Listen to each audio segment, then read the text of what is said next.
Okay, guys, y'all are going to have to bear with me. These are recorded because I'm going to be absent. So I'm going to talk like I would in class, but I also sound really awful because I'm sick. And I'm going to be explaining certain things on your homework and stuff through this video. Remember, you're following the agenda that I've provided for you.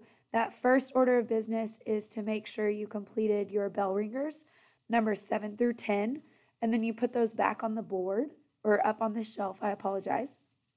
And after you finish your bell ringers, you're only given 10 minutes to do that. You are to complete your Nearpod from last class. Those of you that did already finish it, that's awesome. Make sure it's done. Those of you that don't know, go ahead and just go back through it to be safe. That is going to count as a quiz grade, so you would rather be safe than sorry. The code is on your agenda, so make sure you type in the correct code. And then today, our notes are going to be slope-intercept form. These are actually, it should be a very quick review for you. I'm going to talk as fast as I can and still be able to breathe. But if you're not understanding something, feel free to use your iPad to Google, especially on virtualnerd.com. Some of those math tutors are pretty awesome, and Khan Academy. But also don't be afraid to use my website. So, slope-intercept form, you already know what this is. It's y equals mx plus b format. Our y is always going to remain constant. It's never going to go anywhere. Same thing with my x. Our y's and our x's are always going to stay constant. It's kind of like they're glued down. They can't move. And if they move, it becomes a special case. So, looking at this, the one thing you need to know, and yes, you should be copying this down on your notes, is slope is represented by m. I apologize again. Slope is represented by m, and your y-intercept is always represented by your b. Okay, your y-intercept is where your graph is going to cross your y-axis. So your step one's pretty simple, self-explanatory.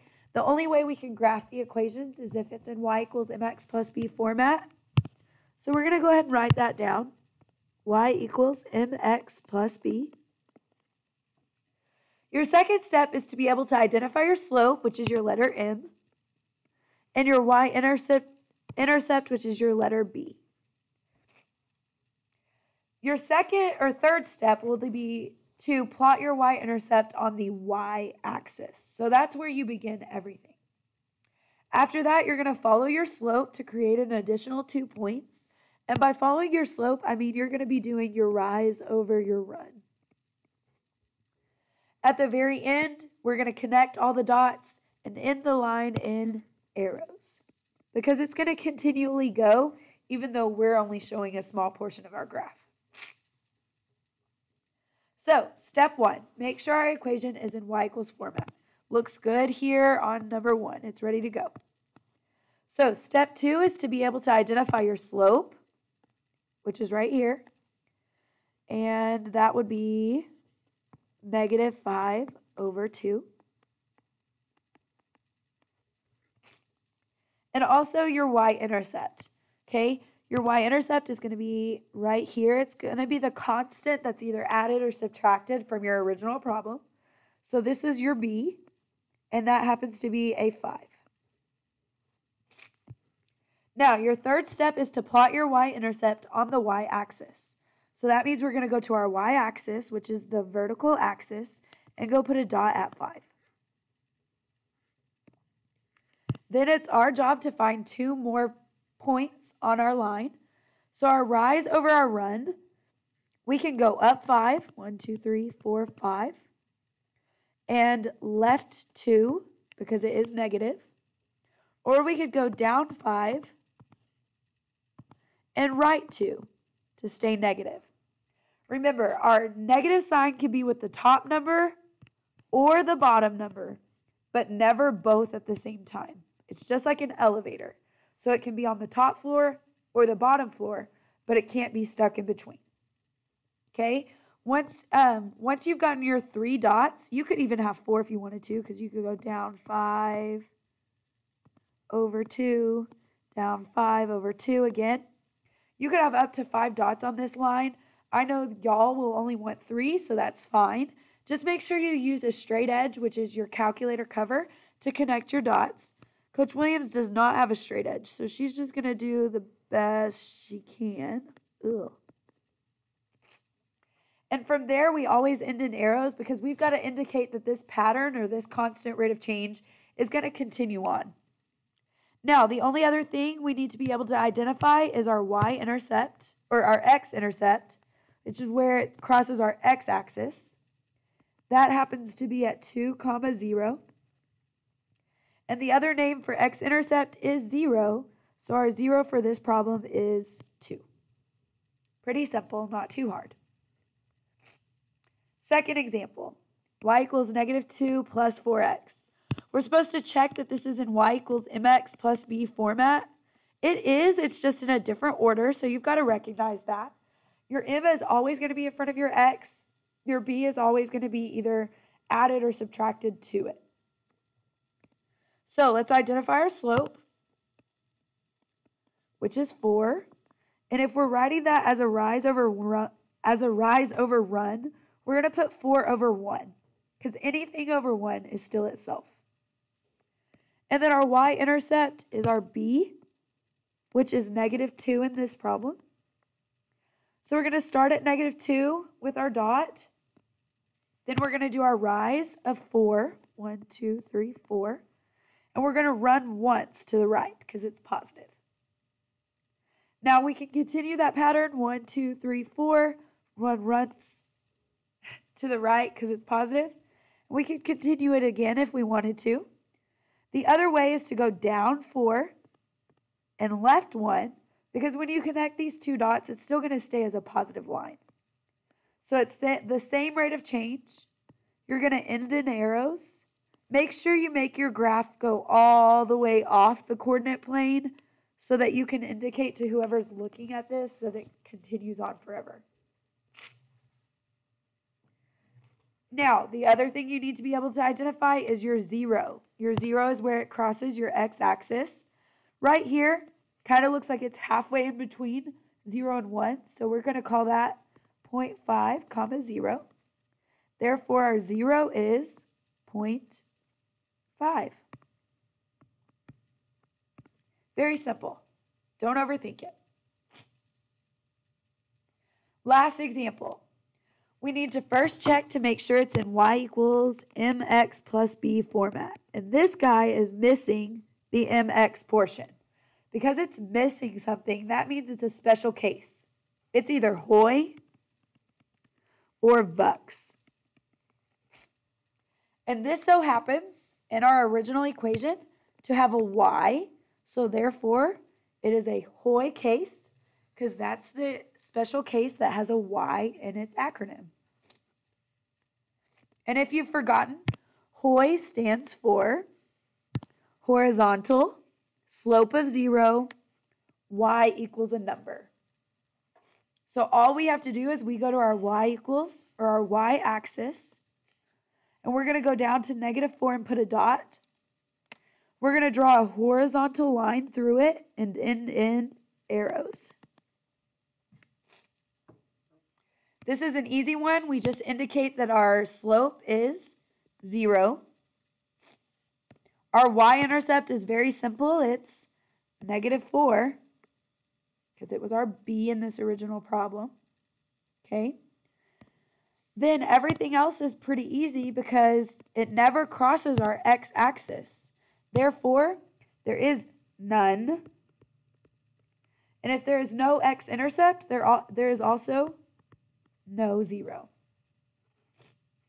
Okay, this is the point in your notes where you are free to either go work on the back side of your homework with the coloring activity. I would go plot all the lines and wait for coloring at the end. Or you can continue on with these notes into inequalities. It's just 4 more examples and it's very, very similar to graphing, so it won't be very hard. For those of you that are sticking with me, you're going to open up your notes now and you're going to flip to this portion that says, write the inequality in slope-intercept form. Again, we're going to follow certain steps, okay? We've got to make sure that our inequality is in y equals mx plus b format. The only problem is it's an inequality. So it's not going to say equal. It's going to say greater than, less than, greater than or equal to, less than or equal to. Step 2 is very easy. We're still going to graph the line. The way you graph the line is by making sure you know your y-intercept and your slope. Step 3 and 4 are a little different. We haven't done these before, but they're not hard. So they're different. I'm going to highlight them in different colors, but they're just something you remember before you start drawing your line.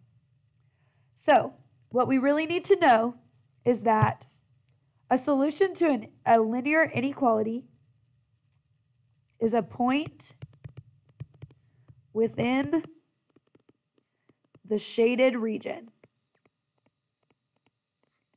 And if you remember this from Unit 1, when we solved an equation, we got one answer, always. X equals a number, Y equals a number, A equals a number. When we solved an inequality, we got multiple answers. We got Y is greater than 7. So any number that's greater than 7 would work. Or we got Z is less than or equal to -3. So any number less than or equal to -3 would work. When we're graphing inequalities, we have to show that there's a possibility of a lot of different answer choices. The way we show that is by shading above or below a line. So let's kind of talk about this. Our first example, y is greater than 1/2 x minus 3. First thing we need to do is be able to identify our slope, which is 1/2, and our y-intercept, which is -3. So just like graphing equations, we're going to start at -3 on our y-axis, and we're going to do rise over run to create additional points. So we're going to go up 1 over 2, up 1 over 2, up 1 over 2. And we can continue this pattern forever because it's a constant rate of change. Now remember, when you go opposite, you go down 1, left 2, down 1, left 2, down 1, left 2, because you've got to keep everything in line with each other. This is the part that gets a little crazy. Instead of just connecting these dots, we've got to go look at our inequality sign. This is very important. This inequality sign is greater than. So what that means is if you go up here, it is greater than, which would mean it's a dashed line because it's not equal. And greater, think about it in real life. If you think you're greater than somebody, you think you're pretty much above what they do. So we've got to remember that if we're greater, we've got to shade above. So this line will be shaded or dashed, sorry.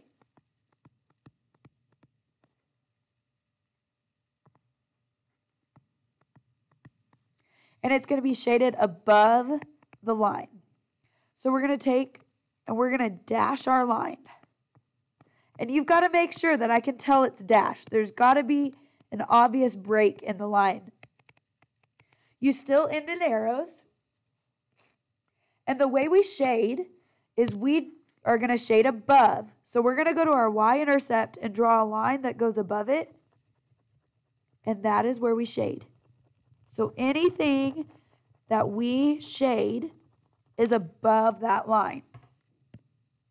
Now remember, it's a dashed line because it's not equal. So you've got to go find all the answers that are possible for this inequality. On this letter C, what it's trying to make you do is circle anything that is an answer. So you're going to go plot these points. -2, -3. Is that in the shade? Yes. So we're going to circle it.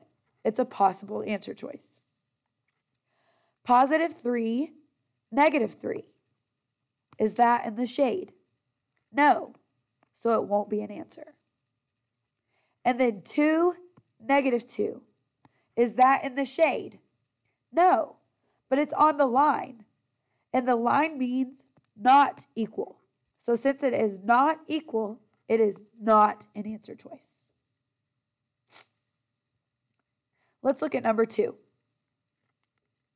We've got to make sure that this is in y equals mx plus b format. It is, it's just switched around a little bit on you. We've got to identify our slope, which is 2. And I'm going to write it as 2 over 1, so I have a rise over run. And then my b is going to be this standalone number, which is positive 1. So on my y-axis, I'm going to go put a dot at 1.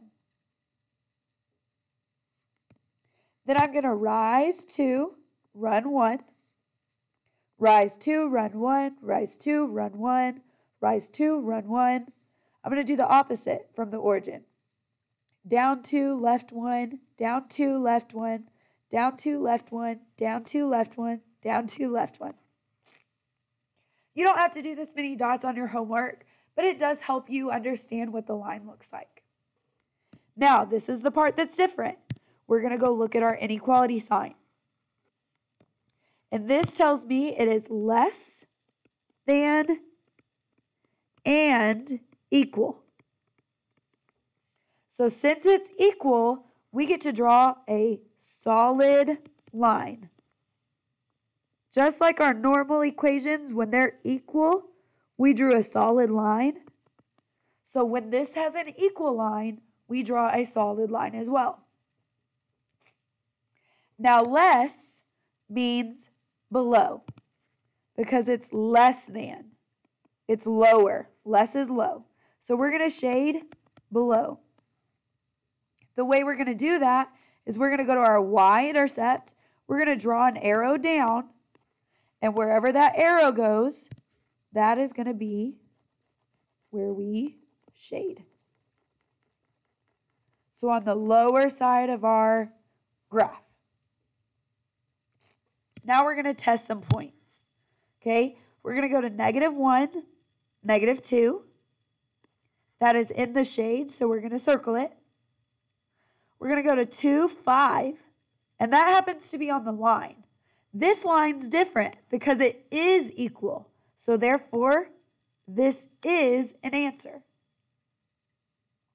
And the last one, -1, +1, is not in the shade. Therefore, it is not an answer choice. Next, problems. Y equals mx plus b format, it is. We're going to have to identify our slope first. So our m is -3 over 2, which is rise over run.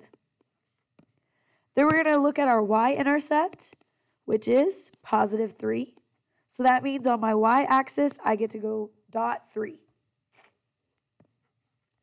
Now for my slope, I'm going to go down 3, right 2, down 3, right 2, down 3, right 2, down 3, right 2. Because I've got -3 over +2.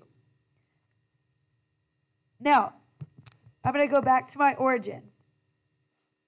And I am going to write, sorry guys. Up 3, left 2. Because remember, my negative sign is on an elevator. It can be with the top number or the bottom number, but not both at the same time. So the other way I do that is just to continue the pattern the opposite way. Then I'm going to go check out my sign. This sign says less than. There's no equal. It's not equal. So therefore, it will be dashed. And since it's less, we are going to shade below. So we are going to put a dashed line through here. We're going to still end in arrows always. And then we're going to go to our y-intercept. We're going to draw an arrow below it. And wherever that arrow touches, that's where we're going to shade.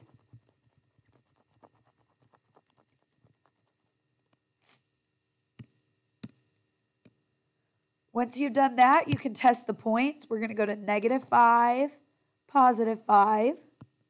It's in the shade, so that counts. +3, 1 is not in the shade. Oh, sorry. Positive 3, negative 1. It looks like it's on the line, but since it's not equal, it will not be included in our answers. And then negative 2, positive 6. Again, it's on the line, but it's not equal, so therefore it's not included. Last problem. We've got to make sure that it's in y equals mx plus b format, and automatically we see that y is missing.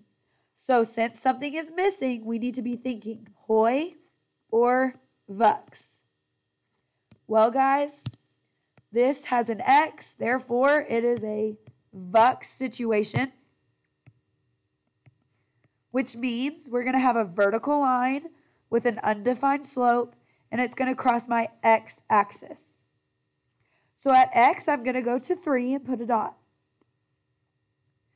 And I've got to draw a vertical line, but I have to make sure what type of line this is first. This tells me it is less than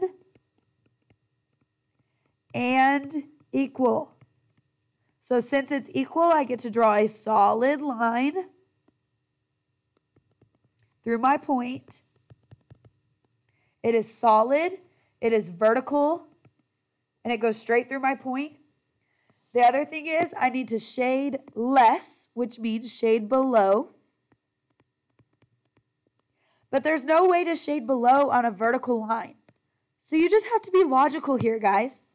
Go test a point. Let's take this point and test it. The x here is 0. So I'm going to say, is 0 less than or equal to 3? Yes. Since it is, that's going to be where I shade. If it was false, I would have shaded on the other side. But another way to look at this, guys, is which way is your sign pointing? To the left. Therefore, I'm going to shade to the left side. Once I've shaded, I can test my points. So let's go test 3, 5. It's on the line, but it is equal, so therefore that counts. 4, negative 3 is in the non-shaded area. And negative 3, positive 3 is in the shaded area, so it works as a solution. Hopefully this all makes sense to you. If it doesn't, please come to tutorials on Wednesday morning. I will be here, and I would love to help you. Thanks.